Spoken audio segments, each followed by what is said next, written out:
ক্রিকেটটাকে যদি এরকম অরিক্স ক্রিস্টাল ওয়াশের ক্ষমতা থাকতো, একটু ধুয়ে দেওয়ার, পরিষ্কার করার, আবর্জনা মুক্ত করার, বিতর্ক মুক্ত করার, আমার কাছে মনে হয় সেটা খুব দারুণ হতো। যারা এই ডিটারজেন্ট তৈরি করে বানায় তারা যদি এটা নিয়ে ভাবে, আমার কাছে মনে হয় যে আমাদের ক্রিকেটের একটু টেনশন কমে যাবে। যাই হোক, আই ওয়াজ জাস্ট কিডিং, এটা সম্ভব না, কিন্তু যে ঘটনাটা ঘটতে যাচ্ছে সেটা অলমোস্ট অসম্ভবকে সম্ভব করতে যাচ্ছেন ক্রিকেটাররা। বাংলাদেশের ক্রিকেট ইতিহাসে বিপিএল সবসময় একটা বড় নাম, আলোচনা, সমালোচনা, বিতর্ক, এবং শেষ পর্যন্ত সেগুলোকে নিয়ে যেই ধরনের প্রেক্ষাপট তৈরি হয়, আজকের প্রেক্ষাপটটা সকল অতীতকে ক্রস করে গেছে। আজকে যে অবস্থা তৈরি হয়েছে, আজকে যে সিচুয়েশন তৈরি হয়েছে, এই সিচুয়েশনটা is very unexpected from the part of Bangladesh cricket board. Why I am saying like this, আমি যাচ্ছি যে আলোচনায়। আজকে যে সিচুয়েশন তৈরি হয়েছে, গত 11টা এডিশনে যা হয়েছে, 12তম এডিশনের আজকের এই দিনে, আজকের এই জানুয়ারির 15 তারিখে যখন বিপিএল এর ম্যাচ অফ রয়েছে, প্রথম ম্যাচে অংশগ্রহণকারী দলগুলো আসে নাই, দ্বিতীয় ম্যাচ নিয়ে অনিশ্চয়তা রয়েছে, শুরু হবে কি হবে না, এবং সেকেন্ড ম্যাচ যদি আজকে অনুষ্ঠিত না হয়, সেটা সন্ধ্যা 7টা-8টা পর্যন্ত ট্রাই করা হবে, তাহলে রানিং এডিশন 12th এডিশন, যেই এডিশনের সিলেট পর্ব শেষ হয়েছে, চট্টগ্রাম পর্ব সিলেট পর্বের ভেতরে ঢুকে গেছে, ঢাকা পর্ব শুরু হওয়ার আগেই সেই বিপিএল অনির্দিষ্টকালের জন্য বন্ধ করার একটা নীতিগত সিদ্ধান্ত হয়ে আছে। বিপিএল দ্বাদশ edition, 12th edition is going to be postponed at the middle of the stage. Seriously এরকম একটা সিদ্ধান্ত মোটামুটি হয়ে গেছে, এবং আজকের সেকেন্ড ম্যাচ যদি কোনোভাবে মাঠে না গড়ায়, তাহলে এবারের বিপিএল এখানটাই আপাতত ফুল স্টপ হবে। কয়েকটা পয়েন্টে আলোচনা করছি। প্রথম পয়েন্ট, এই দায়টা কার? BCB or cricketers?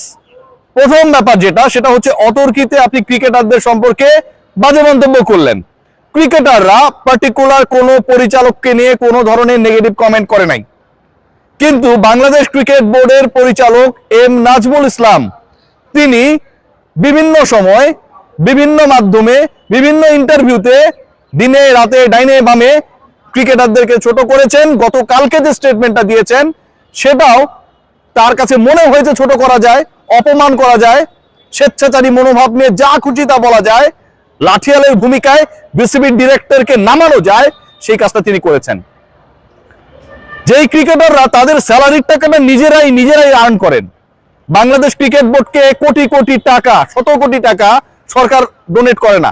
জানা রাখি, বাংলাদেশ ক্রিকেট বোর্ডের যে ফান্ড, এই ফান্ডটা হচ্ছে ক্রিকেটাররা ক্রিকেট খেলে, বাংলাদেশের র্যাঙ্কিং তৈরি হয়, এন্ডোর্সমেন্ট আসে। এই যে আমার এখানটায় দেখছেন না একটা লোগো, এরকম লোগোগুলো যখন বসে, তারা সেই টাকাটা দেয়। কার এখানে বসে? ডাইরেক্টরের পাঞ্জাবির উপর বসে না ভাই, শার্টের উপর বসে না, টি শার্টের উপর বসে না, ব্লেজারের উপর বসে না। যেই জার্সি পরে আমার ক্রিকেটাররা মাঠে নামে খেলে, সেখানটায় ওই লোগো, ওই ছাপ্পরটা বসে। তারপরে ক্রিকেট বোর্ডের ফান্ডে টাকা আসে। যেই বিপিএল এ ক্রিকেটাররা খেলেন, সেই বিপিএল এর টিকিট বিক্রি হয়, তারপর বিসিবির কোষাগার ফুলে ফেপে ওঠে। যেই ক্রিকেটাররা খেলেন, সেই খেলাটা দেখার জন্য ব্রডকাস্ট রাইট সেল হয়, তারপরে বিসিবি টাকা পায়। ক্রিকেটাররা যখন তার অর্থটা নিজেই আয় করে, বাংলাদেশ ক্রিকেট বোর্ডের ফাপরবার পরিচালকরা যখন সেই ক্রিকেটারদের ছোট করেন, যখন বলেন যে তাদের কাছ থেকে কি আমরা টাকা ফেরত চাইছি, কেন মাথার মধ্যে তার এটা ঘুরতেছিল, চাইলে খারাপ হইতো না। ঠিক তখন এর থেকে অপমানজনক কোনো কিছু হতে পারে না। উনি কিন্তু কোনো কাবাডি ফেডারেশনে যাননি, হকি ফেডারেশনে, ক্রিকেট বোর্ডে এসেছে। ওয়াই ক্রিকেট বোর্ডে এসেছে? ক্রিকেট বোর্ডে এসেছে কারণ এখানটাই তো হচ্ছে সকল মধু, এক্সপোজার। উল্টাপাল্টা কমেন্ট করলে, কথা বললে, ফেসবুকে স্ট্যাটাস দিলে অন্য কোনো ফেডারেশনে কিছুই হইতো না, এখানটায় হয়। বাংলাদেশ ক্রিকেট বোর্ড একটা সম্মানের জায়গা, এবং এই সম্মানের জায়গা, এই স্পেসে দাঁড়িয়ে যেভাবে ক্রিকেটারদের অপমান করা হয়েছে, এটা কোনোভাবে কাম্য না। এই যে একটা দেখছেন না, একটা পশুকে দেখছেন না আমার পাশে, এটাও এখানটায় নিরাপদে ঘোরে, কিন্তু বাংলাদেশের ক্রিকেটারদেরকে আমার কাছে মনে হয় খুব অনিরাপদ করা হয়েছে, তাদের সম্মান নিয়ে, অর্থ নিয়ে, আয় নিয়ে, অবদান নিয়ে প্রশ্ন তুলে। সেই পরিচালকের পদত্যাগ, অব্যাহতি না, অব্যাহতি আর পদত্যাগটা কি? আপনি আপনার দায়িত্ব থেকে অব্যাহতি দিয়েছেন ফিনান্স কমিটির চেয়ারম্যান থেকে, অমুক কমিটির ভাইস চেয়ারম্যান ছিল, এগুলো চলবে না। ক্রিকেটাররা জানিয়ে দিয়েছে তাকে পদত্যাগ করতে হবে। তিনি পদত্যাগ করলেই তারা কেবল মাঠে নামবে। এবং এই কথাও ক্রিকেটাররা বলেছে, ধরেন আমার প্রিয় একজন ক্রিকেটার অথবা ক্রিকেটাররা বসেছিলেন, যে আমাদের কাউকে যদি বলা হতো যে ভাই তুমি না খেললে বাংলাদেশের ক্রিকেটটা সুন্দর হয়ে যাবে, আমি চলে যেতাম। নাজমুল ইসলামের ভাবটা কি? ক্রিকেট গল্লায় যাক, ক্রিকেটাররা মাঠে নামলে নামবে, নাহলে না, উনি ওখানটায় থাকবে, উনি ওই চেয়ার ধরে থাকবে, মাঠে ক্রিকেট থাকবে না, ক্রিকেটাররা খেলবে না, বিপিএল বন্ধ হয়ে যাবে, কিন্তু তিনি তার চেয়ারে বসে থাকবেন। মারহাবা মারহাবা, না মারহাবাই বলতে হয়। বিপিএল এর এই আসরটা অবশেষে মিডল অফ দ্য ওয়েতে গিয়ে বন্ধ হয়ে যাচ্ছে, মোটামুটি ডিসাইডেড। কারণ সেকেন্ড ম্যাচ যদি হতে হয়, ক্রিকেটাররা বলেছেন তাদের আনুষ্ঠানিক সংবাদ সম্মেলনে, একটু মনে করিয়ে দিই, সেখানটায় কাউকে জোর করে আনা হয়নি। প্রথম কথা যেটা, অনেকের এইভাবে ছবি, এরকম ছবি, দাঁড়ায় থাকা ছবি পোস্ট করে করে দেখানোর চেষ্টা করছেন এদেরকে ধরে ধরে আনা হয়েছে। কাউকে ধরে আনা হয় নাই। সকল লেভেলের সকল টপ ক্রিকেটার, 3 ফরম্যাটে 3 ক্যাপ্টেন, চাইলেই সবাইকে ধরে আনা যায়, এত সহজ। এই এম নাজমুল তো বর্তমান সরকার ক্ষমতায় আসার পর, অন্তর্বর্তী সরকার ক্ষমতায়িত হওয়ার পর যে বোর্ডটা হয়েছে সেই বোর্ডের ডাইরেক্টর, রাইট? ক্ষমতা তার মানে সরকারের কাছে। কে এমন সরকারের থেকেও বেশি শক্তিশালী হয়ে গেল যে 3 ফরম্যাটে ক্যাপ্টেনকে হাত ধরে টেনে হিসড়ে সংবাদ সম্মেলন নিয়ে আসলো? পসিবল? পসিবল না ভাই। আপনি যখন ডিগনিটিতে আঘাত হানবেন, আপনি যখন এই ক্রিকেটারদের টাকায় 5 স্টারে থাকবেন, প্রথম শ্রেণীতে ভ্রমণ করবেন, $400 মতো টিএডিএ নেবেন, আবার এখানটায় দাঁড়িয়ে তাদের অপমান করবেন, এটা কোনোভাবে অ্যাকসেপ্টেবল না, কোনোভাবেই না। বাংলাদেশ ক্রিকেট বোর্ডের পক্ষ থেকে এই ক্রিকেটারদের সাথে সাবেক ক্রিকেটার, সাবেক ক্যাপ্টেন, বর্তমান সভাপতি আমিনুল ইসলাম বুলবুল একটা বারের জন্য যোগাযোগ করেনি। ভাবা যায়? আজকে এই ক্রিকেটারদের সাথে, ক্রিকেটাররা আনরেস্ট করছে, স্ট্রাইক করছে, খেলবে না ডিসাইড করছে, সবার আগে যোগাযোগ করার কথা ছিল যেই মানুষটা বিসিবির পরিচালক এবং সভাপতির আগে একজন সাবেক ক্যাপ্টেন, সাবেক ক্রিকেটার, জাতীয় দলে সার্ভ করেছেন, প্রথম টেস্ট খেলেছেন, সেই আমিনুল ইসলাম বুলবুল একটা বারের জন্য যোগাযোগ করেনি। এটার মানেটা কি ভাই? এটার মানেটা কি আপনি বোঝান। আমি বুলবুলের পক্ষে বা বিপক্ষে বলছি না। আপনার ফ্যামিলিতে এরকম একটা ঘটনা ঘটছে, আপনি সর্বোচ্চ অভিভাবক, আপনার সন্তানরা কোনো কারণে মনক্ষুণ্ণ, তাদের সাথে কথা বললে আপনার জাত চলে যাবে? আপনি দেখতে সুন্দর থাকবেন না? আপনাকে মানুষ গালি দেবে?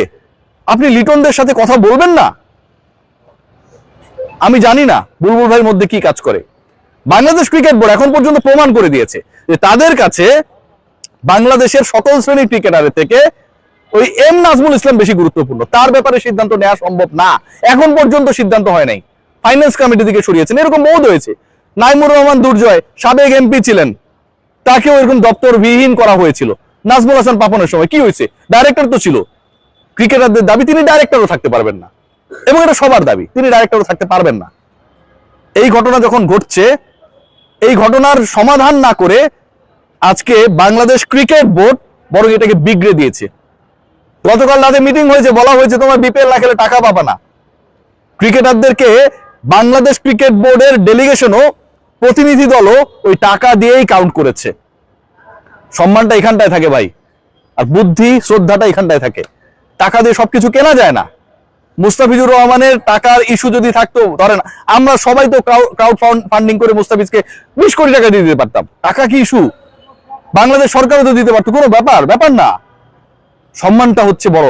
মুস্তাফিজকে আলটিমেটলি অপমান করার কারণে বাংলাদেশ যেমন ভারতে না যাওয়ার ডিসিশনে অনড়, মুস্তাফিজের মতো আপনি পছন্দ করেন আর না করেন, আমি করি আর না করি, আরো যারা ক্রিকেটার রয়েছে আলটিমেটলি তারাই আমাদের ন্যাশনাল হিরো, আমরা তাদেরই খেলা দেখি। তাদেরকে আপনি দাঁড়িয়ে, আপনার দেশে দাঁড়িয়ে, তাদের রক্তে, তাদের ঘামে, তাদের শ্রমে গড়া এই বাংলাদেশ ক্রিকেট বোর্ডের প্রেমিসে দাঁড়িয়ে আপনি অপমানজনক কথা বলবেন, সেটা তারা মেনে নেবে। যেই জাতি তার অপমান ভারতের কাছে মেনে নিতে পারে নাই, চায় নাই, একজন ক্রিকেটারের ক্ষেত্রে সকল ক্রিকেটারকে সেই জাতিরই কেউ একজন সন্তান অপমান করলো, সেটাকে আমরা বাহবা দেব, সে যেই হোক আমরা বাহবা দেব, আমরা দিতেছি। Bangladesh cricket board yet not taken any decision, এবং আপকামিং এডিশন, আপকামিং না ongoing edition, in fact 12th edition যেটা চলছে, সেই এডিশনটা সেকেন্ড ম্যাচটা যদি না হয়, এটা এখান থেকেই ক্লোজড হয়ে যাবে। অনেক বড় ঘটনা ঘটতে যাচ্ছে, লেটস সি হোয়াট হ্যাপেন।